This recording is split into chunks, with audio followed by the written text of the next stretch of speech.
हा जंगल एरिया होता, तरी हा जंगल एरियामध्ये कोणी येत नाही होतं. जेव्हा रात्री रस्त्यावर चालत येताना खूप भीती वाटायची. ती गॅसची अशी बत्ती होती, त्याच्यावरती आमचं शिक्षण झालं. पण जर गावातच सुधारणा नसेल तर मन असं वाटायचं नाही की काय शिकून पण आपली तीच कंडिशन असेल की आम्ही हे करू, आम्ही असं करून देऊ, तसं करून देऊ, फक्त ते आश्वासन नको आहे. या पाड्यामध्ये कोणी येत नाही होतं. शिवभाऊ पहिले आमच्या पाड्यात त्यांनी पहिलाच आमच्या गावात सुधारणा चालू केली. सर्वप्रथम दादा, आपण कुठे आहोत? त्या जागाचं नाव काय? इथे आदिवासी पाडा, गोराई गाव, जामधाड पाडा हे आदिवासी गावठण आहे. हो हां. दादा, तुम्ही इकडे कधीपासून राहतात? आम्हाला इथे आमची तिसरी पिढी चालू आहे. तिसरी म्हणजे आज चौथी पिढी चालू आहे. 3 पिढ्या निघून गेल्या आमच्या. जेव्हा तुम्ही लहान होते आणि आता सर्वात मोठा बदल तुम्हाला काय वाटतं? मला तर आता बदल म्हणजे तेव्हाचा हे असं होतं की तेव्हा मन नाही व्हायचं, असं सगळं अंधार अंधार बघून असं इच्छा व्हायची काय नाही, शिकायची इच्छाच नाही आहे, ह्या गावात काय होतच नाही आहे, मग शिकून पण काय फायदा, नाही शिकलेलं तेच चालेल. पण नंतर हळूहळू असं वाटायला लागलं शिकावं, काहीतरी चांगलं शिकून थोडं पुढे जावं.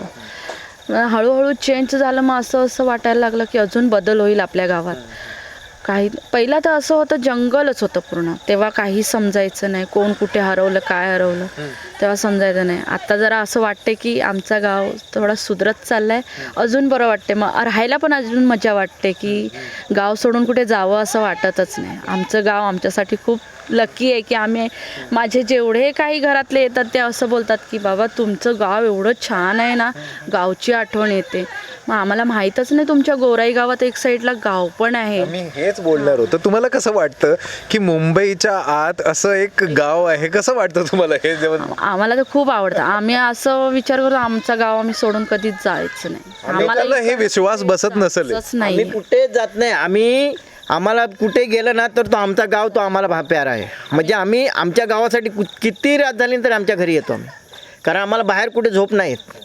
आमच्या गावातच आम्हाला झोप येतो, चांगलं वाटतो. कारण का थंड एरिया आहे, एकदम शांत एरिया आहे. आणि मुंबईमध्ये कसा इकडून आवाज तिकडून आवाज सगळं तर हे आहे. इकडचे काय समस्या आहेत, काय होते आणि काम काही झालं का? आमच्या दर्शकांना ते थोडंसं सांगून द्या. इकडे समस्या अशी होती, पहिला इथे तर रोडचं काहीच नव्हतं, पायवाट होती.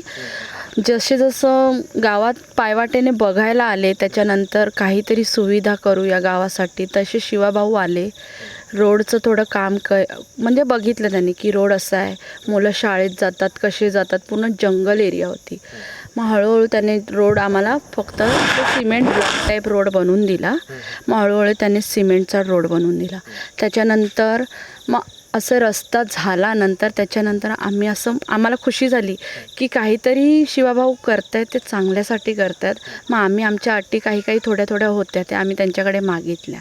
पहिला तर आमच्याकडे लाईट तर नव्हतीच, लाईट बघायला नव्हती आमच्याकडे. आम्ही आमचं शिक्षण एका बत्तीवरती केलं, मेणबत्तीवरती, किंवा ती गॅसची अशी बत्ती होती त्याच्यावरती आमचं शिक्षण झालं. आम्हाला असं वाटायचं की आम्ही शिकू, आमच्या गावात पण चांगलं काही होऊ दे. त्याच्यानंतर शिकल्यानंतर म्हणजे माणसाला असं वाटतं ना, गाव सुधारलं तर म्हणजे पुढे जावं काहीतरी. पण जर गावातच सुधारणा नसेल तर मन असं वाटायचं नाही की काय शिकून पण आपली तीच कंडिशन असेल. मग हळूहळू ते लाईट आली, लाईट नंतर मग हळूहळू परत अजून रोड चांगला झाला. मग असं मन खुश व्हायला लागलं. मग हळूहळू गाड्या यायला लागल्या रोडमध्ये, गावामध्ये यायला लागल्या गाड्या. मग असं वाटेल चल आपला रोड अजून चांगला झाला, हळूहळू खूपच चांगला झाला. आता असं वाटते की अजून काही चांगलं होऊ दे गावामध्ये. आम्हाला तर आमची इच्छा आहे की चांगलं होऊ दे गावात. आमची पण लहान बाळं आहेत, त्यांना पण असं वाटू दे की गावामध्ये अजून सुधारणा काही चांगल्या झाल्या पाहिजेत. आणि आम्ही शिवाभाऊंना सांगणार आमच्यासाठी आधी केलं, आता पण तुम्ही आमच्या पाठीशी राहा, असं हे माझी सांगण्याची अटी आहे. दादा, तुम्हाला पण हेच प्रश्न, इकडची काय समस्या होती, काय आता सध्या पण आहेत, काय काम झालं त्याच्याबद्दल काय सांगा?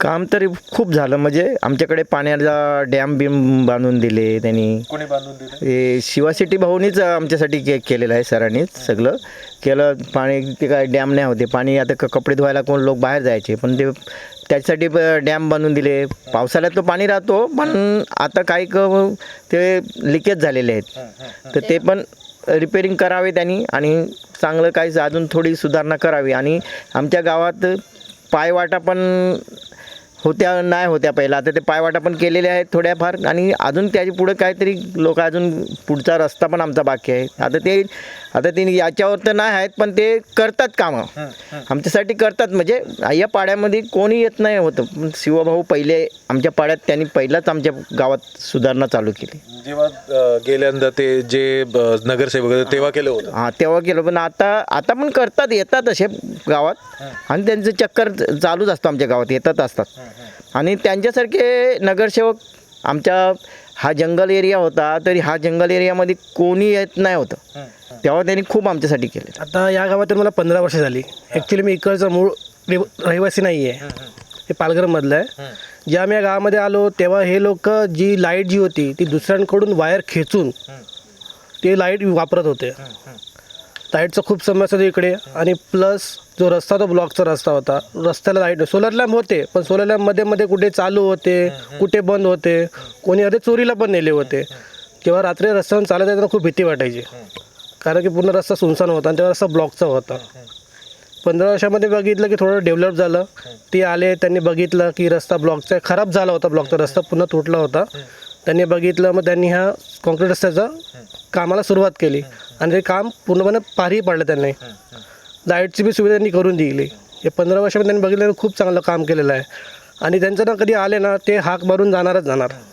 गावातल्या नागरिकांना हाक मारणार, कसे आहेत, काय काम आहे, कुठलं काम बाकी राहिलेलं आहे की नाही आहे, ते मला सांगा, मी कळून देणार. तुम्हाला सगळ्यांना हेच प्रश्न आहे, काय वाटतं तुम्हाला कोण जिंकून येणार? शिवशेट्टी येणार. कारण की यापूर्वी भरपूर असे येऊन गेले की आम्ही हे करू, आम्ही असं करून देऊ, तसं करून देऊ, फक्त ते आश्वासन नको आहे. तर शिवा शेट्टीने जे आश्वासन दिले त्यांनी पूर्णही केले आहेत, की माझ्या डोळ्यांनी बघितलेलं आहे की त्यांनी सगळी कामं पूर्ण केले आहेत. बोलले असं त्यांनी करून दाखवले आहेत. त्यांनी ते सिमेंटचे सीट लावलेले आहेत. पहिले काही नव्हतं बसायला लोक नागरिकाला, एवढ्या लांबून माणूस चालत येतो, 1.5 किलोमीटर आत गाव आहे मेन रोडपासून, माणूस थकतो. मग त्यांनी मग टाक्या लावून की प्यायचं पाणीसुद्धा त्यांना अवेलेबल झालं पाहिजे. त्यांनी तेही कामसुद्धा करून दिलं मला. तर माझ्या विश्वासात सांगतो की तेच येणार. तुमचं काय मत आहे दादा? मला पण तेच वाटतं, तेच येतील, त्यांनाच आम्हाला कारण ते आमच्यासाठी खूप बरे आहेत. कारण तेच आमच्या गोऱ्यामध्ये तेच निवडून येतील असं. आणि ते तुमचं?